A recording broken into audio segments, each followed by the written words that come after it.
In the last video, we put together this template of the Holy Communion for Ordinary 1, and we built up the sections. So just a quick reminder, we put everything we downloaded from the Methodist website in the research section, and then blocked it into the different sections of the service for ease of copying.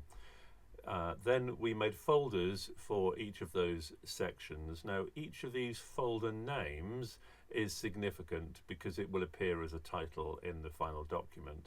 So these ones do matter, but within each folder, the section heads here are just for our own reference, just so we navigate our way through the service. I've used a series of icons, and I created my own icon legend. I'm using a lectern for Bible readings. As you can see, I've got red book for all the Methodist worship book parts which don't change, a green book for the bits which I'm going to edit because of choices that need to be made, and so on, and so on, the music for hymns. So those are my choice of icons. You're free to use your own or none at all, in fact. And what we'll do is we'll just expand all of these to see what's going on. So hold down Option on a Mac and expand, and they all come up. This is my template, so all of these just have text holders in them for the different words. I can just go down. These ones here, so red book, I'm not going to change. This is a green book icon, so it says in the rubric the collect of the day or this prayer. Now it may be that I want to select that and copy and paste that into the collect, or I can just put any other collect prayer there. And the Gloria, it says you can choose a hymn if you like, so you put whatever you're going to use in your service there. My default is using the Gloria as a said item of the liturgy, and so on. And so we go down with the readings, hymns, and so on. Space there for the sermon, intercessions. You can use the set form, obviously, or paste in your own. This is just editable text. You know, you change it as you wish, as you would normally with any editable text region. Lord's Prayer is green because of the couple of different forms we've got here on the side. And on we go. It may be that you're leaving out different sections of this, and this is where this Scrivener package comes into its own. You want to keep it in your template, but not include it in the final output. So let's take this creed, for example. It may be that you've decided you're not going to say the creed in the service. So we go over here to the inspector. If that's not showing, then just turn the inspector on and go to the tag, the third one along.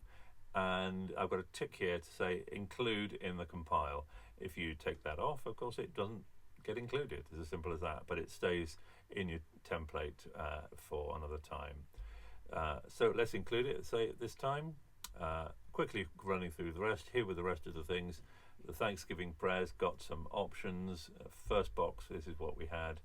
Did we have a special Sunday like Trinity, All Saints Day? It's not by default in mine, and so on and so on. So off we go through here to the end of the service. So if we've pasted in all the various bits and pieces, then the service might look something like this. In fact, this is my service for this coming Sunday morning.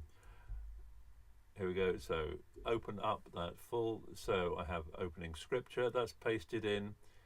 Hymn words pasted in. Now this is a shorter service, so hymn 2 doesn't exist, and if we have a look over here, then on the tags rather, it's not included in the compile because I'm leaving it out. It's a short service. All these ones not included in the compile because they're left out. But the bits that I am using are in there. They've got their little tick by them.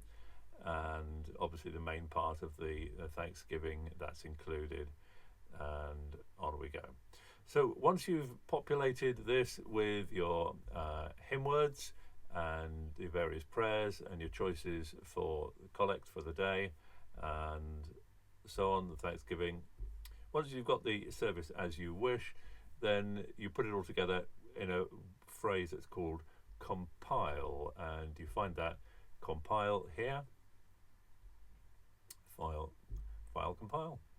And here, this is where you can check at a glance, have you got all the things included that you want to, and you can edit in and out in here. You can say, oh, third hymn, forgot to include that, let's include that with a little check, and then that gets included as well. All of these folder icons are going to be headings like this section title, and there'll be a new page because of the way we've set this up. This is the default. I haven't built this, but that's the way this is going to go. And when we click compile, we get given the option to save it. I'll save it. Let's see what happens. I'll replace the one I did earlier so you can see what it looks like, and it opens it up in preview, and it looks like this. Here we go. So all the various sections that I've included are here, and each time it gets a folder, it jumps to a new page. So we've got this is my sermon. I've done a table layout for this sermon. I'm looking closely at the Bible reading, so I've got my notes on the right of the Bible text, and here we go with the response, new page. This is very good for both printing and iPad.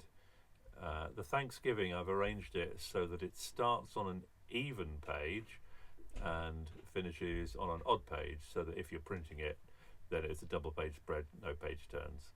Quite convenient. And then we go to the rest of it with the service, and there we are. That's where it's all going to happen on Sunday the 27th. So that's what it looks like. That's one way of formatting it. Let's quickly go back to Scrivener, see how it goes. If you wanted to compile to a different format, for example, you wanted to edit it, then maybe you would choose Microsoft Word docx, for example. Or if you're doing other things, maybe you're writing a book, this book you're going to write, your famous play, whatever. You've got lots of options normally for those. So docx and PDF are going to be your others. You can obviously print straight away, and there you are. Those are all the options. So I think I've covered everything you need to get going. You have a template, you fill it with what you want, you compile, and job's done. So I'll stop there, and thank you for watching.